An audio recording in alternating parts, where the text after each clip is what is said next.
Baik, kalau begitu kita langsung masuk ke segmen berikutnya ya Pak Adi ya, di mana di sini kita akan memberikan kesempatan kepada 2 orang moms yang beruntung mendapatkan kesempatan untuk live Q&A untuk langsung bisa bertanya kepada Bapak Adi. Ya, untuk pertama saya berikan kesempatan kepada Mam Ika Lukita ya, ini yang sudah mengikuti giveaway kita lalu terpilih. Halo, selamat sore Mam Ika, apa kabar? Selamat sore. Selamat sore, iya.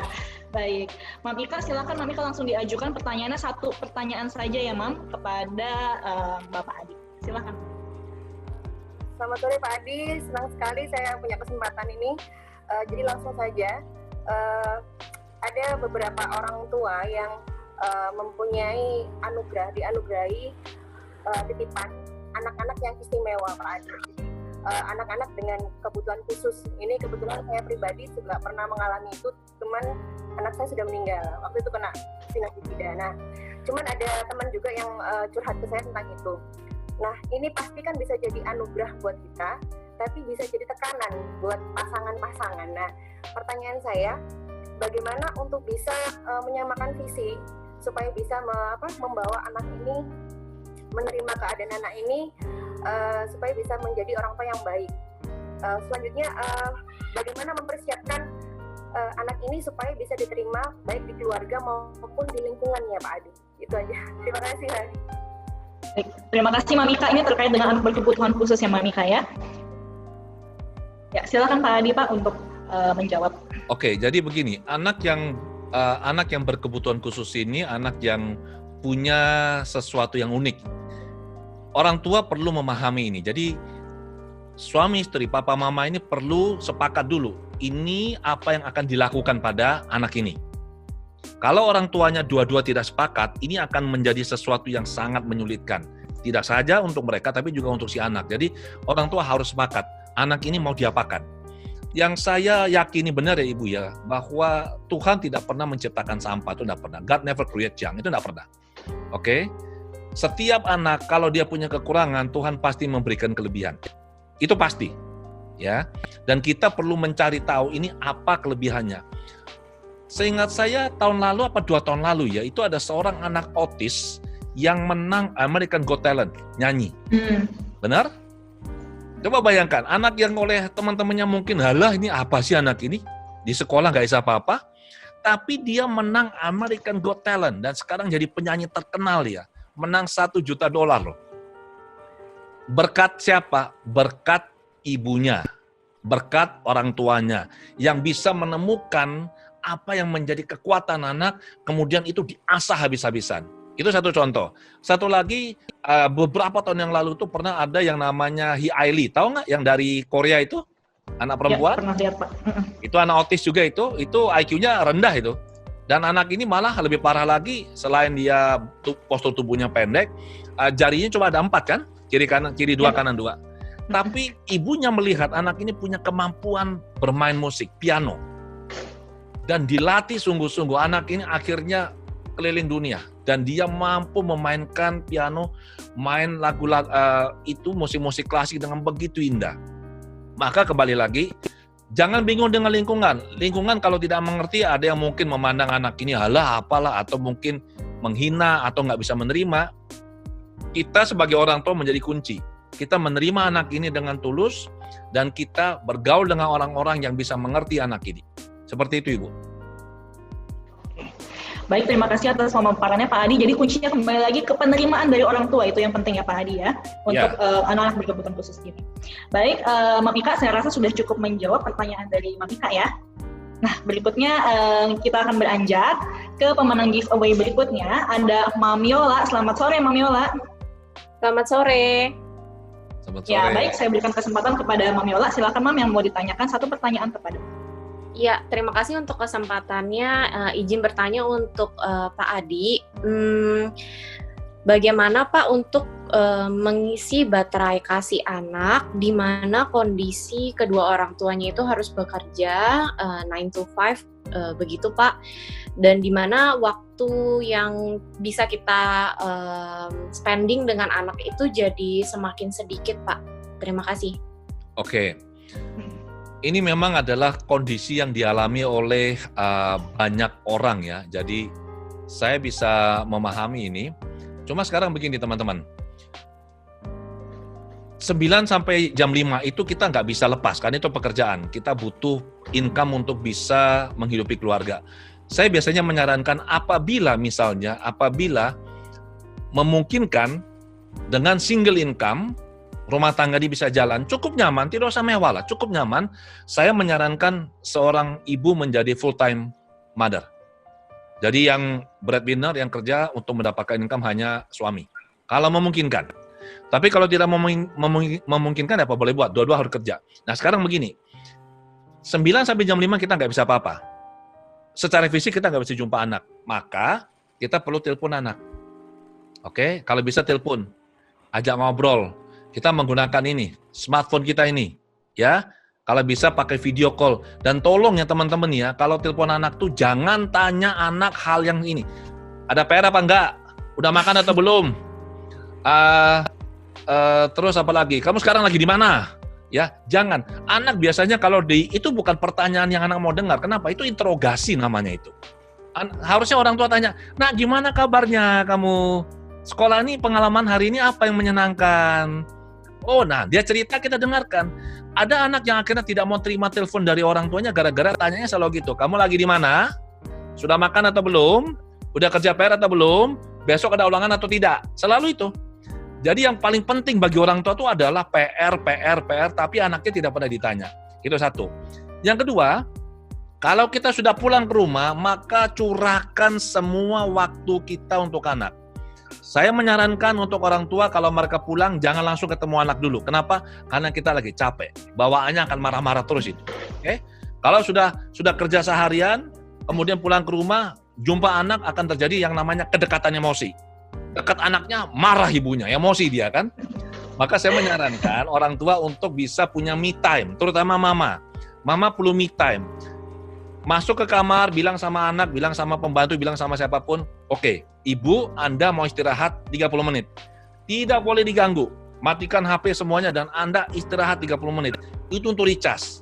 Karena kalau Anda bisa happy, then everybody at home is happy. Kalau seorang ibu if a mom is not happy, everybody at home is not allowed to be happy." Jelas itu? Benar kan? Jadi Anda harus punya me time. Nah, pada saat anak mau tidur malam hari, Anda perlu mendampingi anak ini, kemudian Anda bisikan kata-kata positif, Anda peluk dia, Anda dengarkan dia. Saya mau cerita nih, pengalaman nyata.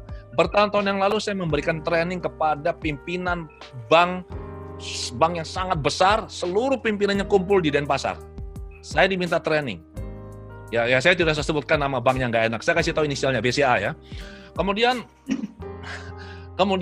saya menceritakan mengenai hypnosleep. Ya.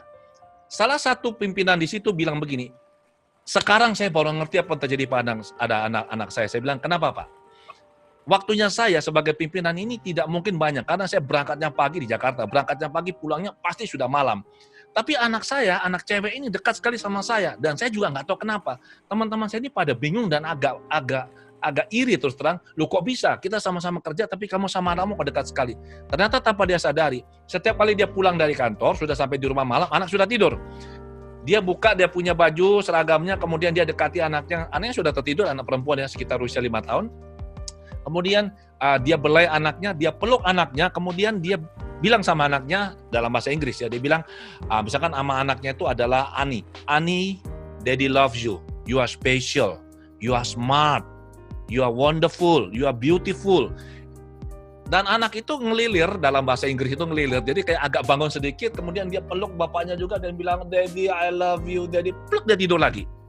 Tanpa disadari oleh si pimpinan bank ini, pada saat anak yang sudah tertidur dan agak naik, dia masuk kondisi hypnosleep, semua ucapan itu masuk ke bawah sadar anak, sehingga anak itu merasa dia begitu dicintai. Ini kita bisa lakukan. Kurang lebih seperti ini jawabannya Ibu ya. Baik, terima kasih ya Pak. Oke, baik.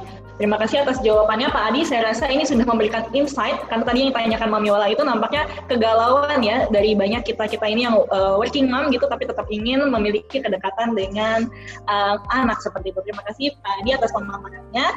Nah, berikutnya kita langsung beranjak ke segmen berikutnya, segmen ketiga, di mana di sini kita akan menjawab pertanyaan-pertanyaan yang sudah dikirimkan oleh Smart Parents semua. Nah, pertanyaan yang sudah masuk sangat banyak sekali ya, kita menerima lebih dari 200-an pertanyaan. Nah, dari pertanyaan-pertanyaan ini, supaya mudah, kami dari tim IDE Plus sudah merangkumnya menjadi tema-tema. Kurang lebih ini ada 20 tema yang sudah ada. Dan di sini kami susun berdasarkan tema yang paling banyak ditanyakan oleh Smart Parents semua. Artinya tema ini yang paling banyak menjadi kegundahan atau kebingungan dari para Smart Parents terkait dengan dunia parenting. Ya, tadi kita langsung mulai saja Pak untuk pertanyaan-pertanyaannya Pak. Oke, baik. Pak Adi, ini kita masuk ke tema yang pertama dulu ya Pak. Ini adalah terkait dengan bagaimana agar anak sukses dan punya karakter baik, serta cara mengasuhnya yang ideal sesuai dengan perkembangan zaman. Ini yang paling banyak ditanyakan oleh para smart parent semua ya. Saya rasa ini juga merupakan sangat basic terkait dengan parenting. Seperti itu ya. Nah, yang masuk ke dalam tema ini ada beberapa pertanyaan seperti itu. Saya sudah coba untuk rangkum gitu beberapa pertanyaan. Nah, yang pertama ada software sukses dan kelimpahan seperti apa yang harus mulai diterapkan saat lahir. Lalu bagaimana cara membentuk anak supaya setelah dewasa menjadi anak yang baik? Apa yang harus ditanamkan dalam diri mereka? Lalu berikutnya bagaimana cara mendidik anak supaya aktif, punya norma, dan jujur. Nah, kita akan bahas pertanyaan ini dulu ya. Silakan Pak Adi. Oke, jadi kalau teman-teman lihat penjelasan saya di awal mengenai program pikiran, sudah jelas ya. Jadi pada saat Anda masih kecil, kita perlu memasukkan belief positif yang konstruktif untuk hidupnya kelak. Jadi sebagai orang tua, apapun situasi Anda, jangan pernah bilang sama anak cari uang itu susah loh. Oke, seringkali orang tua ini mau anaknya hemat, mereka bilang, nah kamu tahu nggak cari uang ini susah tahu. Kalau anak percaya cari uang susah ya sudah, selamanya tuh dia akan merasa susah cari uang dan dia nggak bisa cari uang. Jadi kita perlu memberikan dia masukan bahwa, atau input ya, bahwa nak cari uang ini mudah. Ada begitu banyak peluang, yang penting adalah kamu jeli melihat peluang.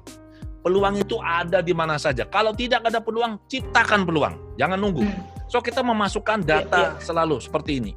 Dan seringkali orang tua bilang begini, loh Pak, tapi memang cari uang susah. Saya bilang lah, Anda saja percaya cari uang susah, makanya Anda susah cari uang.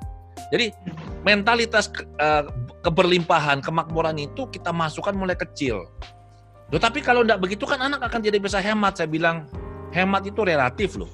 Kalau misalkan Anda punya penghasilan misalkan 100 dan Anda bisa spend 20, itu normal saya bilang.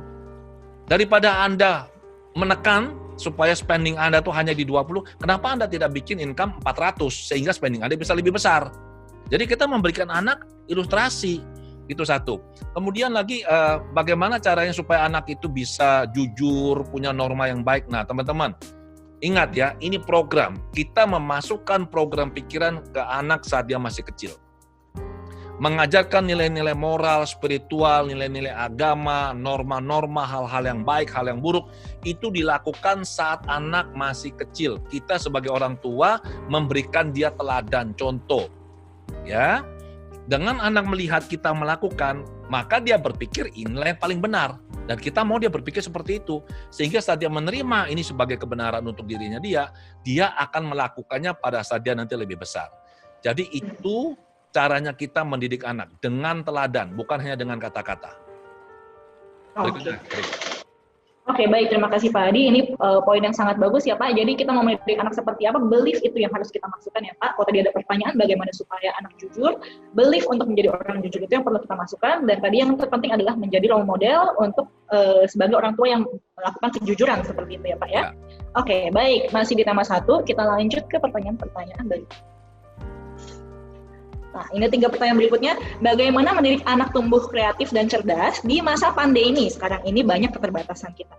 Lalu berikutnya, bagaimana cara melindungi anak dari pengaruh lingkungan, teknologi, dan efek lainnya? Karena sebagai orang tua tidak bisa mendampingi anak selamanya.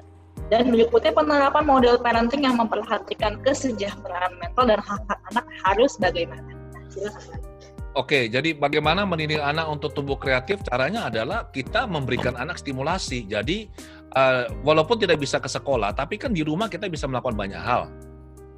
Belajar itu kan tidak harus di sekolah kan? Kita bisa belajar di rumah. Orang tua perlu mendampingi, ya. Kemudian yang pertanyaan kedua tadi apa itu? Bisa tolong diulangi slide-nya? Melindungi anak Pak dari pengaruh lingkungan karena orang tua tidak bisa melindungi anak selamanya. Oke. Bagaimana caranya kita melindungi anak ya supaya bisa tidak terpengaruh secara negatif, teman-teman? Satu-satunya cara untuk melindungi anak adalah dengan menanamkan nilai-nilai kebenaran ke dalam dirinya sejak dia masih sangat kecil. Karena ini yang akan selalu dia bawa. Kita tidak mungkin bisa membatasi anak menggunakan ini, tidak mungkin. Ya, tidak mungkin bisa. Siapa yang bisa mencegah anak buka situs-situs yang nggak benar? Oke, walaupun itu internet sudah diblok, anak bisa pakai VPN loh. Mereka tinggal googling saja bagaimana caranya untuk membuka blokir dari pemerintah. Itu di Google ada itu, malah ada video menjelaskan dengan detail itu. Dari mana saya tahu? Bukan karena saya menggunakan teman-teman ya. Ini dari klien ya. Klien saya itu ada klien remaja yang ternyata luar biasa pintarnya. Jadi caranya adalah kita menanamkan rambu-rambu ke dalam diri anak sejak dia masih kecil. Jadi dia tahu mana benar, mana salah. Nah, nilai-nilai moral, nilai-nilai kebaikan inilah yang akan menjadi pegangannya dia untuk seterusnya. Seperti itu. Baik, ini yang terakhir Pak, penerapan model parenting yang memperhatikan kesejahteraan dan hak-hak anak Pak. Oke, sama. Jadi kita perlu mengetahui sikap anak, keunikan anak, karakternya anak ya. Jadi memperhatikan kesejahteraan mental artinya kita menghargai anak. Sudah nggak zamannya kita mendidik anak itu dengan kekerasan. Seperti zaman dulu kan pakai stick and carrot ya. Kalau anak nggak nurut dipukul, dihajar. Hati-hati loh. Anak-anak sekarang ini, saya beritahu ada teman-teman ya. Jauh lebih baik apabila, ini kalau nggak ada pilihan ya. Jauh lebih baik anak itu luka di fisiknya daripada luka di hatinya. Luka di fisik ini seiring berjalannya waktu akan sembuh dengan sendirinya. Tapi luka di hatinya tidak akan bisa sembuh sampai itu disembuhkan. Jadi kalau saya menangani kasus-kasus orang dewasa banyak sekali yang bermasalah, yang mengalami kondisi emosi tidak baik setelah dewasa. Dicari akar masalahnya usia 3 tahun pada saat orang tuanya memperlakukan dia secara tidak pas sehingga dia mengalami perasaan tersisihkan, merasa terluka, merasa tidak diinginkan seperti itu. Jadi menghargai anak, menjaga anak adalah dengan kita melihat keunikannya dia, kemudian kita membantu dia bertumbuh dengan keunikannya dia, bukan dengan caranya kita. Ya, berikutnya. Baik, kita lanjut ke pertanyaan berikutnya, masih dalam tema 1 ya.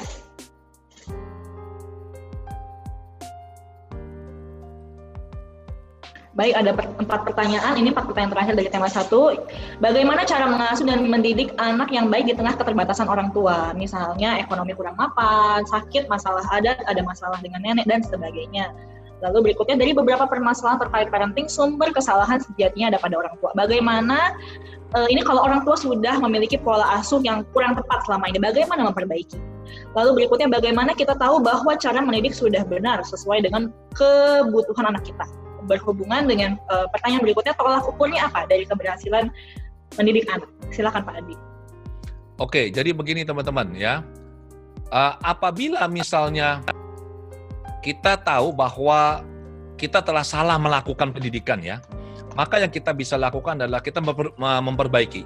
Orang tua seringkali tidak tahu kalau mereka salah, dan kita nggak bisa menyalahkan orang tua. Saya juga orang tua, saya dulu juga melakukan banyak kesalahan yang saya pikir itu dulunya benar loh. Dulu saya pikir benar, ternyata setelah belajar, loh ini kok salah. Akhirnya segera dikoreksi. Maka apabila kita tahu bahwa kita salah, kita segera memperbaiki. Dan ini masih ada waktu. Bagaimana kalau dengan kita punya keterbatasan, misalkan soal ekonomi kurang mapan. Teman-teman, ada banyak keluarga yang secara ekonomi saya tahu ini sulit. Tetapi mereka bisa mendidik anak-anak mereka dengan baik. Yang paling penting adalah sebagai orang tua kita tahu apa yang benar dalam melakukan parenting. Ini yang kita berikan. Ya, Situasi ekonomi itu satu hal. Tapi bagaimana kita mendidik, ini hal yang lain. Banyak orang yang kondisinya kurang mampu, tetapi mampu mendidik dengan baik. Banyak orang yang kondisinya tidak mampu, tapi juga tidak bisa mendidik dengan baik. Banyak orang yang secara ekonomi sangat mampu, juga nggak bisa mendidik anaknya. Anaknya jadi tidak karu-karuan, itu banyak tuh. Tapi sebaliknya, ada juga orang yang ekonominya kurang, yang sangat mampu, dan dia juga bisa mendidik anaknya dengan sangat baik. Jadi ini kembali kepada diri kita sendiri. Begitu, Erika. Oke, baik Pak Adi. Jadi sebenarnya kalau selama ini mungkin masih belum tepat, masih ada kesempatan untuk berubah ya Pak Adi ya, selama orang tua ini masih memiliki keinginan untuk mengupgrade dirinya sendiri ya. Nah ini sejalan banget dengan kegiatan-kegiatan yang dilakukan di IDE Plus, di mana kita memang banyak memberikan edukasi-edukasi terkait dengan parenting seperti itu ya. Jadi Smart Parents dapat mendapatkan informasi-informasi terkait bagaimana sebenarnya strategi parenting yang tepat bisa dilakukan untuk anak-anak seperti itu ya. Ya, ini juga yang membuat saya sangat setuju ya. Pada saat saya ingat betul kan sekitar 2 tahun atau 3 tahun lalu teman-teman dari IDE Plus kan datang ke saya, kemudian juga sempat ke Surabaya mendiskusikan hal ini. Jadi pada saat teman-teman IDE Plus cerita soal ingin membuat semacam program pendidikan bagi orang tua dan juga bagi anak, saya mendukung 1000% ini. Kenapa? Ini sangat penting. Tidak ada sekolah jadi orang tua. Ya, sekolah menjadi dokter, sekolah menjadi pilot, sekolah menjadi akuntan, sekolah menjadi apa? Itu semuanya ada. Sekolah menjadi orang tua itu nggak pernah ada. Dan orang tua, seperti saya juga dulunya dan istri, ya, kita ini membesarkan anak dengan pendekatan apa? Trial and error. Dan sesuai namanya, trial and error. Kita trial dulu, hasilnya anaknya error. Itu bahaya itu. Jadi kita perlu belajar yang jelas ini, yang pasti dan yang benar seperti apa. Program seperti begini salah satunya. Makanya saya sangat mendukung kita bisa buat live seperti begini, kita belajar bersama-sama menjadi orang tua yang lebih baik bagi anak-anak kita. Oke, lanjut. Oke, baik. Terima kasih sekali atas dukungan Pak Adi kepada IDE Plus. Seperti itu ya, Smart Parents, silakan bisa cek di Instagramnya IDE Plus untuk langsung terupdate mengenai informasi-informasi parenting dan juga kegiatan-kegiatan kita. Mungkin ke depannya kita bisa bikin acara bareng lagi Pak Adi ya. Ya. Ya. Baik, kita masuk ke tema kedua berikutnya. Nah, tema kedua ini adalah terkait dengan bagaimana menghadapi anak yang suka melawan dan memberontak agar menjadi anak yang bisa mendengarkan dan patuh. Nah, terkait dengannya ternyata banyak juga menjadi pertanyaan bagi para smart parents sebenarnya. Nah, kita lihat pertanyaan-pertanyaan apa saja yang sudah masuk terkait topik ini. Yang pertama adalah bagaimana memberi nasihat kepada anak yang keras kepala. Dan yang kedua, bagaimana anak bisa nurut dengan hormat, tapi bukan rasa takut kepada orang tuanya. Nah, terus habis itu yang ketiga, ini dengan topik yang sama, tapi ini untuk anak usia dini, untuk memberikan pengertian agar patuh dengan penyampaian yang simple.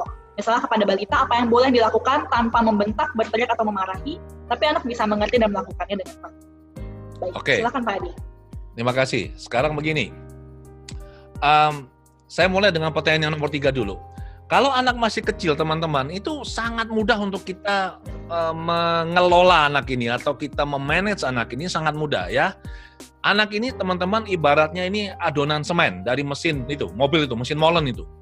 Dituangkanlah cairan semen ini ke sebuah cetakan. Cetakan ini kita yang menentukan, mau bundar, mau segitiga, mau segi 4. Nah, kalau dia masih kecil, ini anak ini masih sangat cair, masih sangat lentur karakter atau kepribadiannya dia.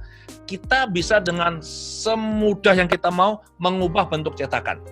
Tapi kalau dia sudah semakin besar, ini kan seperti adonan, dia makin lama makin kering ini. Makin kering ini makin keras. Kalau sudah remaja, aduh jangan tanya lah, apalagi dewasa, susahnya minta ampun. Jadi sekarang bagaimana caranya? Kita perlu mendidik anak mulai kecil. Kalau kita melarang anak, kita perlu menjelaskan kenapa kita melarang anak supaya anak tahu sebabnya, logika atau alasan di balik itu. Kebanyakan orang tua tidak mau. Pokoknya nggak boleh. Biasanya kalau sudah kesel pakai jurus pokoknya, ya. Nah, kita menjelaskan, memang capek. Kenapa? Kita harus menerangkan panjang untuk satu hal, kita jelaskan panjang. Capek. Tapi ini adalah investasi terbaik yang kita bisa lakukan. Kenapa? Kita menjelaskan alasan di balik apa yang kita sampaikan pada anak. Anak belajar seperti ini. Kemudian, bagaimana caranya supaya anak ini dikasih tahu nurut? Nah, anak akan menurut. Nah, sebentar. Pernah nggak ketemu anak yang kalau dengan orang tuanya nggak nurut, dengan tandanya nurut? Pernah nggak? Kenapa seperti ini?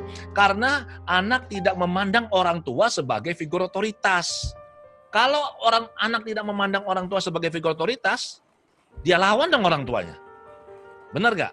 Nah sekarang bagaimana caranya kita membangun diri kita supaya dipandang anak sebagai figur otoritas? Simple.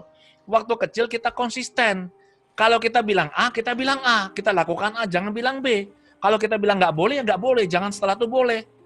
Kalau kita tidak konsisten, anak akan tahu loh. Misalnya, anak ini rewel saja. Terus di rumah nggak ada orang nih, hanya ada Anda dan anak Anda. Kemudian Anda memberikan ancaman ini sama anak. Anda bilang gini, kalau kamu masih rewel lagi ya, nanti malam kalau mama keluar ke mall, kamu ditinggal loh di rumah lo. Kira-kira kalau orang tuanya ke mall, anak ditinggal di rumah sendiri, dilakukan nggak? Jelas tidak mungkin. Tapi kalau anaknya terus rewel, mamanya marah, dan malamnya tidak dibawa, anaknya tetap dibawa ke mall, apa yang anaknya pikir? Hahaha, dalam bahasa Inggris ya, ini mama gedabrus iki, ngomong tok iki, no action talk only. Akhirnya apa? Bapak saudara anak bilang, dia cuma taunya ngancam tapi nggak berani. Atau anak lagi lagi batuk, dia minta es krim. Anda tidak mau kasih, kemudian suami atau istri bilang boleh, satu bilang nggak boleh. Apa yang terjadi? Anak akan mulai melihat ada ketidakkonsistenan dalam rumah tangga. Dan anak tidak akan tahu siapa yang pegang kuasa di rumah ini. Akibatnya apa? Hukumnya nggak jelas, benar nggak? Kalau hukumnya nggak jelas, perlu nggak ditaati? Nggak ditaati. Makanya kita perlu membangun diri kita di depan anak sebagai figur otoritas. Kalau kita sudah tampil sebagai figur yang dipandang sebagai figur otoritas, anak akan hormat dan anak akan segan sama kita. Dia akan melakukan sesuatu bukan karena dia takut, tapi karena dia respect, dia segan. Dia tahu kita konsisten. We mean business. Apa yang kita sebut di rumah berlaku sebagai hukum, tidak hanya bagi anak, tapi juga bagi diri kita. Sampai sini jelas? Nah, sekarang bagaimana memberitahu anak supaya tidak berontak? Kalau anak sudah agak besar, perhatikan tipe kepribadiannya. Ya, saya kapan hari waktu tur ke luar negeri, saya ada peserta tur tahu saya. Jadi mereka menggunakan ini untuk kesempatan untuk konsultasi gratis. Saya bilang, ya inilah sudah akibatnya ya. So, ada yang nanya begini, anaknya sudah kira-kira umur 12, anak laki. Mamanya bilang begini sama saya, Pak Adi, tolong dong kasih saran apa? Anak saya ini selalu bantah omongan saya. Kalau dia sudah lagi nonton TV, kalau saya bilang mandi, pasti marah, pasti melawan, tidak pernah dituruti langsung. Saya bilang, saya lihat tipe anaknya, mamanya kolerik, melankoli, maunya tepat waktu, keras orangnya, anaknya juga kolerik. Cocok toh? Jadi kalau orang kolerik itu tidak suka diperintah. Nah sekarang kalau anak lagi nonton TV nih, lagi asik, terus mamanya bilang gini, ayo mandi. Yang didengar anak nih apa? Lu ngajak berantem ya? Itu yang didengar anak loh. Yang kita lakukan apa? Saya bilang, orang kolerik itu tidak suka diperintah, tapi suka merintah. Ya, jadi kamu harus memberikan dia opsi. Bagaimana Pak? Kamu bilang, nah, kamu mau mandinya sekarang atau 10 menit lagi setelah acara selesai? Dia akan mikir-mikir 10 menit lagi mah. Dia yang buat keputusan loh, ya bukan kita. Dia buat keputusan. Apa yang terjadi? Anak itu setelah nonton TV, anak itu mandi. Kemudian mamanya bilang begini sama saya, tapi Pak, dia tidak lakukan persis 10 menit. Maksud Ibu? Dia itu setelah acara TV, dia masih layak-layak kurang lebih 5 menit. Kok nggak disiplin? Saya bilang, astagfirullah. Saya bilang, Ibu, yang tadinya suka ngelawan, sekarang sudah nurut itu, Ibu nggak syukuri, saya bilang. Sudahlah, kalau molon-molon sedikit 5 menit, ya udahlah. Dalam bahasa Prancisnya, cincai lah, kurang lebih lah. Nggak usah terlalu, Jadi, kita harus tahu kepribadiannya anak. Nah, orang tua cilakanya biasanya tidak tahu ini dan suka nyinyiring, nagging. Ayo mandi, nanti mah. Kenapa nanti? Kenapa nggak sekarang? Masih ada acara TV. Acara TV-nya kan nggak bagus. Mandi aja sekarang. Loh, mah nanti mah. Nanti kamu nanti. Anak dibegitukan terus lama-lama enak loh. Jadi kita harus menggunakan strategi perlahan-lahan merayu anak. Untuk itu kita harus tahu tipe kepribadian kita dan kita harus tahu tipe kepribadian si anak sehingga komunikasi bisa berjalan. Begitu Erika? Oke, baik Pak. Ini poin-poin yang sangat bagus ya Pak, yaitu tadi menjadi figur otoritas, jangan sampai kita cuma not action, talk only, lalu harus kompak ya Pak antar anggota keluarga di rumah, dan juga paham kepribadian masing-masing, orang tua dan juga anak. Nah, rasanya ini cukup merangkum untuk tema berikut ini ya. Lalu masih ada pertanyaan-pertanyaan terkait dengan tema yang kedua ini, Pak. Nah, tadi kan yang usia dini, ini sekarang kalau anaknya usia 10 tahun, Pak, tidak pernah menurut orang tua, cara baik tidak berhasil, dimarahin tidak berhasil, mau coba hypnoslip, mamanya yang ketiduran duluan. Dan ini pertanyaan nomor 5 ini kalau anaknya sudah dewasa, ya tadi saya lihat sekilas di grup chat banyak juga yang nanya, kalau sudah anaknya keburu dewasa, kelewatan, gimana dong Pak? Kayak gitu, gimana sudah diatur, mulai bermain terus, kasar kepada orang tua, nah orang tua gimana menyikapinya? Silakan Pak. Oke. Sekarang untuk anak yang kurang lebih 10 tahun ya, kalau anak ini kita sudah mencoba segala cara, saya rasa itu belum segala cara ya. Saking orang tua yang sudah mati gaya, sudah kehabisan cara. Anak yang tidak mau nurut orang tua itu sebenarnya dia menunjukkan satu bentuk perlawanan sebenarnya. Oke? Jadi ibaratnya gini, pokoknya kamu ngomong apa saja saya bilang enggak. Jadi dia melawan itu. Biasanya anak seperti gini tuh hatinya kosong. Ya, dia mengalami kekosongan dalam dirinya dia. Dia tidak merasakan adanya cinta. Jadi ibaratnya sebuah adonan ini dia sudah keras. Kita harus melunakkan dia kembali. Bagaimana cara kita melunakkan dia kembali? Kalau segala cara sudah dicoba, tidak bisa, maka saran saya coba ini. Gunakan cara lembut, berikan kasih kepada anak ini. Kalau orang tua ada salah sama dia, orang tua perlu minta maaf sama dia. Semua anak pada dasarnya baik. Semua anak, tidak terkecuali. Saya terapi anak tuh mulai tahun 2005 banyak sekali. Ya, yang sering kali terjadi adalah orang tua tidak sadar kalau telah melakukan kesalahan dan orang tua juga anak juga tidak mau ngomong apa yang terjadi. Sehingga saya menjadi jembatan. Setelah saya dengar, oh ini yang terjadi, anak tuh ada luka, anak ada merasa marah sama orang tuanya. Dan saya sering tanya ke anak, saya bilang gini, menurut kamu anak kecil boleh nggak marah sama orang tua? Ada yang diem, lihat saya takut ini. Kan saya orang tua juga nih, saya bilang, gimana, boleh nggak marah sama orang tua? Dia bilang, nggak boleh om. Yang ngomong nggak boleh siapa? Saya bilang, orang tua itu juga bisa bikin salah, tahu? Jadi kalau kamu punya kemarahan sama orang tua kamu, dan kamu tahu orang tua kamu salah, kamu harus ngomong ke orang tua kamu, biar orang tuamu koreksi diri.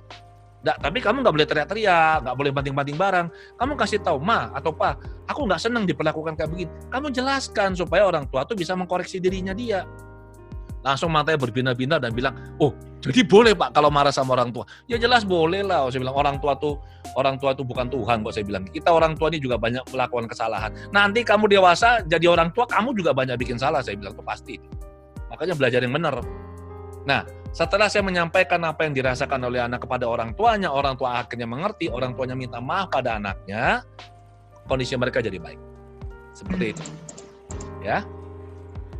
Baik, terima kasih Pak Adi. Ini sangat mencerahkan ya Pak. Jadi bukan adu keras-kerasan atau kuat-kuatan, tapi mencoba dengan cara lunak seperti itu ya. Karena tadi bagus banget poinnya, semua anak pada dasarnya itu adalah baik seperti itu. Mungkin sebagai orang tua yang tidak sadar bahwa pernah melakukan kesalahan pada anak ya, dan itu yang masih dikoreksi.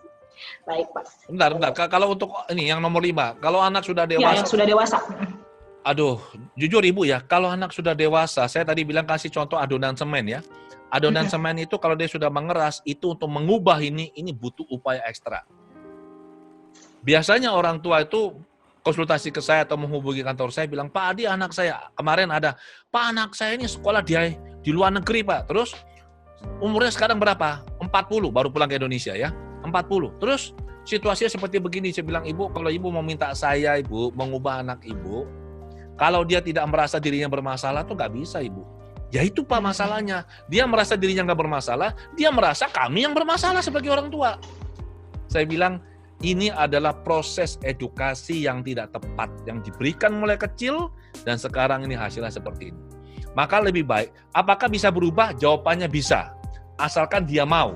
Kalau dia mau, dia perlu jumpa kami. Secara sukarela, dalam tanda kutip, menyerahkan diri untuk dibantu. Tapi kalau orang tuanya mendorong-dorong untuk dia itu berubah, jawabannya tidak bisa. Ya? Next. Oke, baik Pak Adi.